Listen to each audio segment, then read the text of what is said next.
questions, so please, you've got the microphone. So those who would like to ask questions. Hi, you mentioned privatization of the ports, and I was recently reading about that, which I'm curious, have any of the major ports gone through privatization so far, or is it just in the works? Mm-hmm. Yeah, do you want, shall we collect or shall I answer each one? No, I can tell you immediately, yes, the port of Piraeus, one big part is privatized, around 30%, if I'm not mistaken, 35%, to a Chinese company, COSCO, and another 30% is to be privatized, and so is also the port of Thessaloniki. Has there been time to see the impact of privatization on port operations, efficiencies, things like that? That's very interesting. Actually, the money from the privatizations go to the fund for the loans. So the Greek people don't see any money of that. It's not, if I may add, it's not very, we have to be optimistic. We have to believe that this austerity program will give results. But sometimes, yes, it is indeed difficult to say, to see the tangible results. Concerning, however, the privatization of the ports, we have to see that not only the money, yes, the money of all the privatizations, either it's real estate abroad, like one building of the Greek embassy in Washington is under privatization actually right now. This money goes to repay the loans. But there are some other positive effects coming out of the privatization. For example, in Piraeus, the working force has been doubled in the part of the harbor which has been privatized. So the Chinese, I think, took the harbor with 1,500 workers. Now there are about 3,000. So there are some good results, but not direct, if you want, to the budget.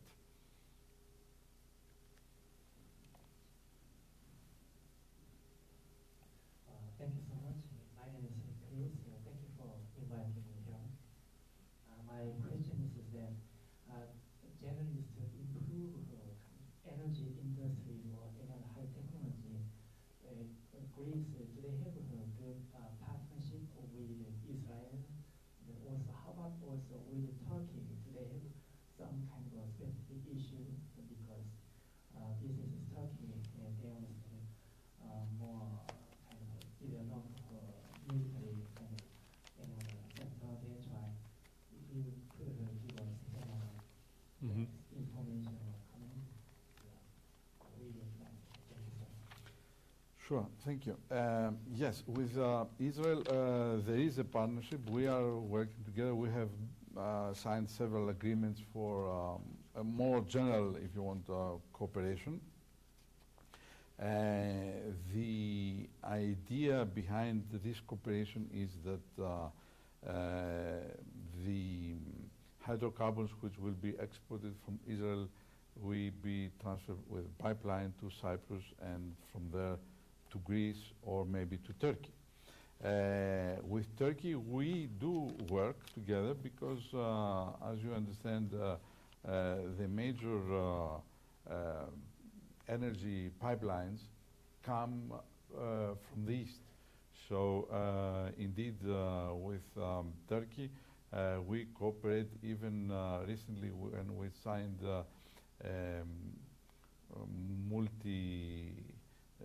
multinational agreement on this trans-Adriatic pipeline, which will bring, once built, will bring gas to Italy from Azerbaijan, of course through Turkey and Greece, and then Albania, and under the Adriatic to Italy, and from there to maybe even to Northern Europe. And this was a very happy agreement agreed last year, and as far as I understand, the pipeline is under construction. Thank you. Please, ma'am.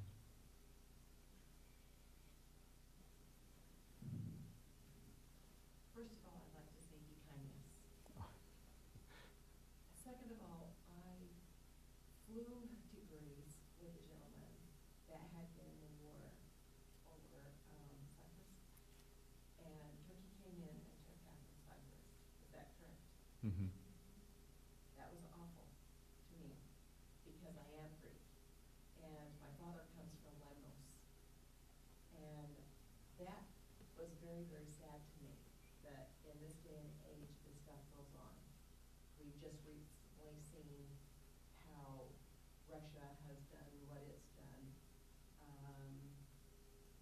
which is very, very unfortunate. But that was a very sad time for me because Greece owned all and had all of Cyprus, and now we have what, one half? Mm-hmm.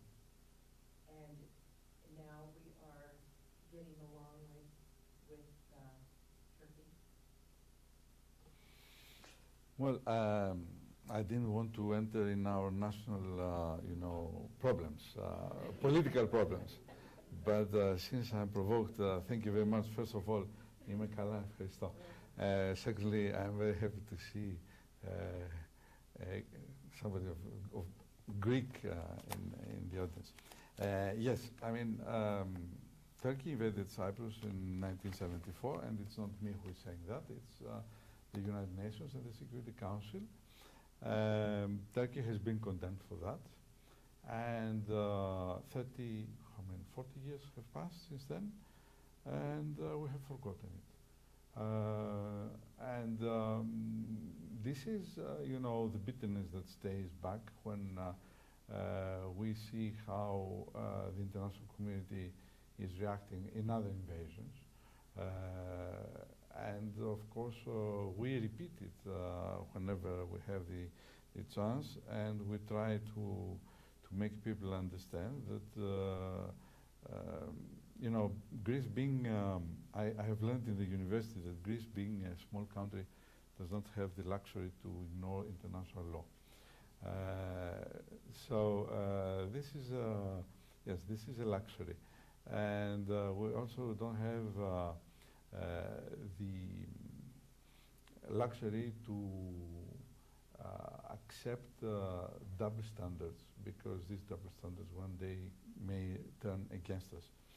And this is also the reason why, despite having good and friendly relations and cooperation with Russia and receiving almost 1 million tourists per year from Russia, we voted against Russia in the recent two decisions. Once for the Ukraine, Crimea, and the other one which comes every year for Georgia. Unfortunately, there are similar cases, and our friends have to understand that the Plato used to say that Socrates is my friend, but truth is my bigger friend. So, that's, I think it answers your question. I didn't mean to put you on the spot. I just remember being there. I just remember flying and being with a young soldier coming back from Greece as I was on my way to Greece. And because my whole family is from Greece, it was like, it was very difficult for me. But I think you said it adequately and very professionally, and I appreciate your words. And I think that's wonderful. Thank you. Thank you, madam. Well, with Turkey, we are neighbors, and whatever we do, whatever is happening, one day you have to work together with your neighbor, or you have to speak to your neighbor and try to find solution in your problems. If you share the same ideas, it's much easier. But I can tell you from my previous experience that even neighbors like Switzerland and France, they have problems. So the more the south you go and the more the east you go, you find more problems among members, unfortunately. Thank you very much for your very informative lecture. One thing that worries me, youth that reads Greek for education is 85% of them stay in Western countries. What are the major reasons for that, and what are the measures taken by this government in order to at least make it vice versa? 15% stay and 85% come back. Thank you. Yes, the main reason, I think, anyhow, many Greeks were living for postgraduate studies abroad or even graduate studies. That was and still is normal. I mean, for Greek to, especially Britain, is a big spot where many Greeks are studying. The reason for staying abroad is, of course, unemployment. I mean, there is no doubt that these people would be happy to go back to their country and exercise their professions. But when you think about, as I said, 60% of unemployment among youth, this is really a factor which prevents them. So being good in their studies, and I'm proud to say that many Greeks are very successful in their studies abroad, they have immediately some proposals to stay there. And actually, many of them now, they stay in Germany, Norway, Australia, and Canada. These are the four countries mainly which receive many young Greeks.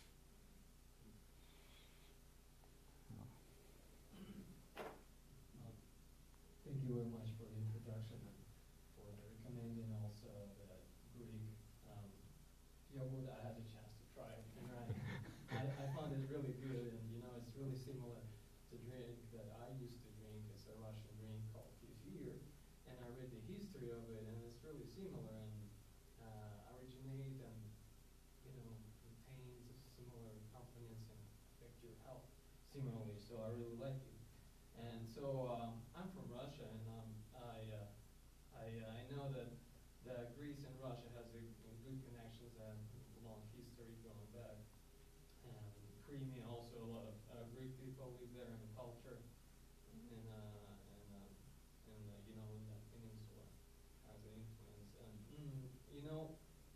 and you mentioned that elections in the European Union was a tendency that you see that the right groups that got a lot of election voices, and I'm just wondering why is that? What is the tendency in Europe right now, and why Greece and how Greece looks at being the part of European Union? Because recently we heard that London was talking about maybe taking off from the European Union if some tendency will go like they go right now.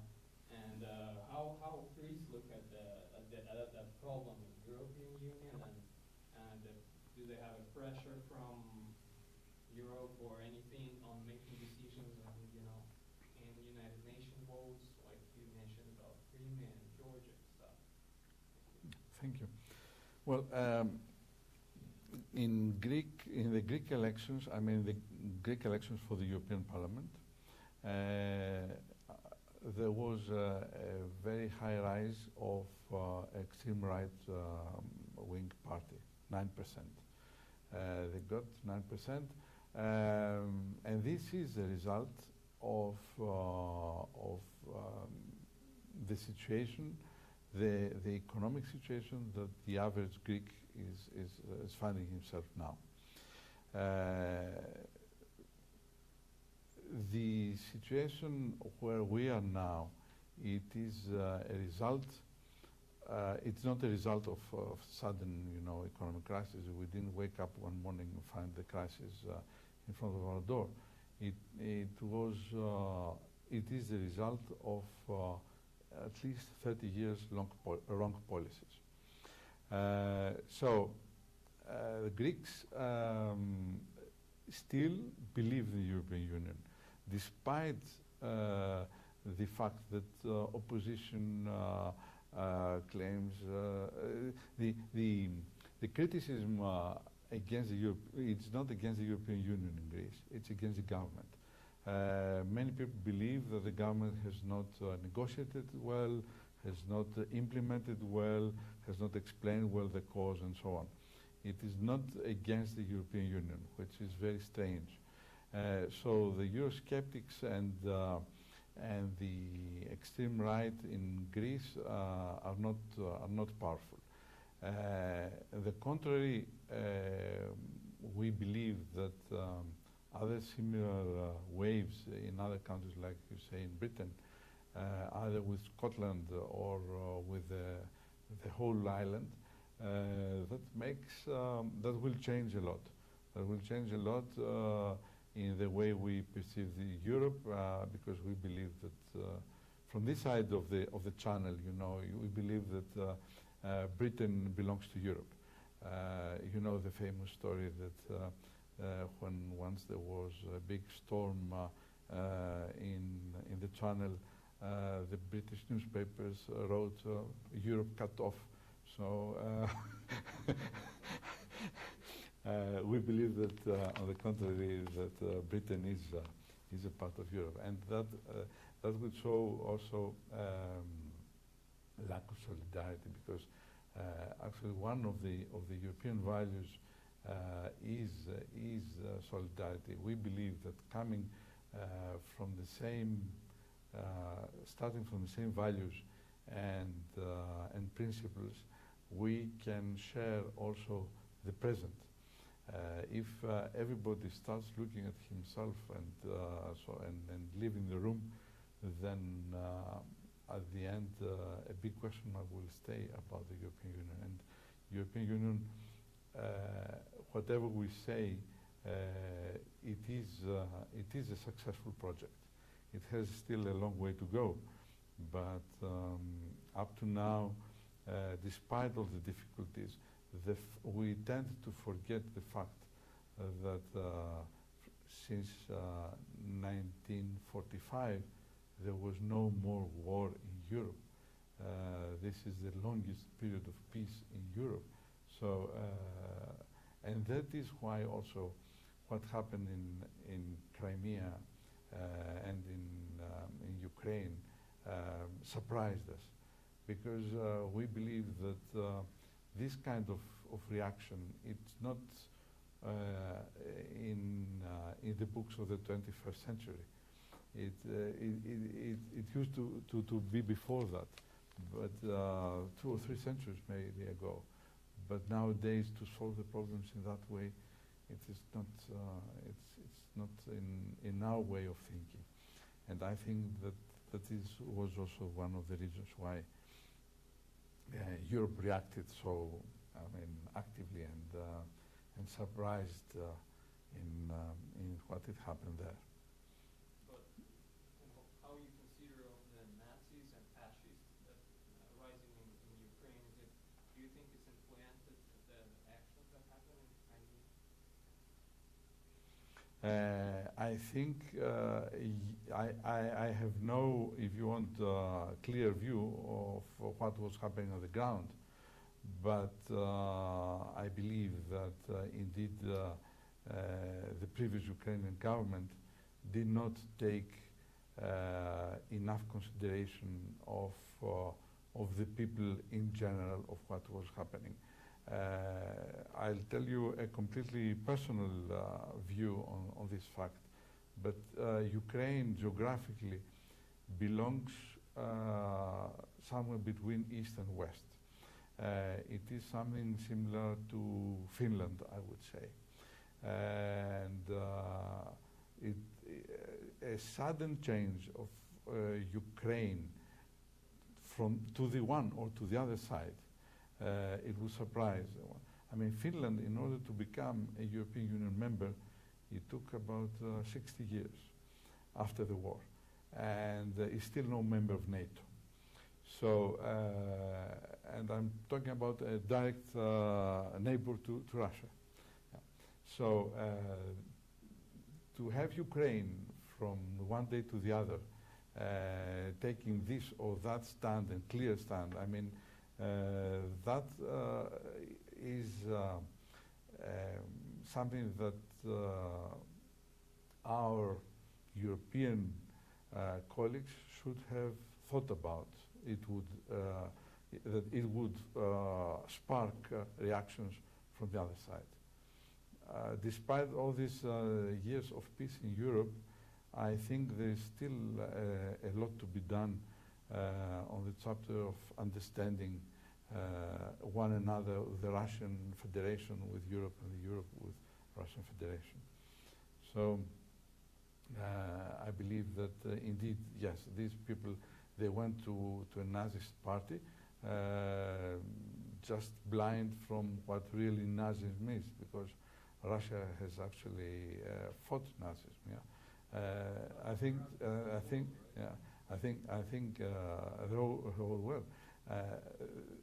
These people were so tired of what they were seeing or what was happening around that maybe they were ripe for any kind of reaction, either demonstrating in the streets or, football extremism, hooliganism, or whatever.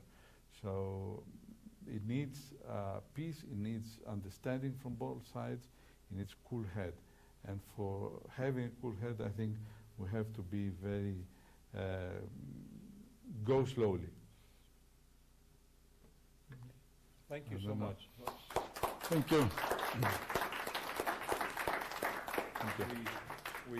We have an award for you, Mr. Ambassador, so you can put that down. Oh. We have, for our very, very distinguished guests, we honor them as honorary professor, His Excellency Michel Spinellis, Ambassador from Greece to the United Nations, honorary professor, June 9th, 2014. That's leaded crystal, and it will set off all the bells and whistles at the airport. Thank you so much. And with that comes a certificate signed by our senior academic vice president, Ian Wilson, that accompanies this award. So thank you so much. Congratulations. Thank you. And thank you so much. And it's so heavy.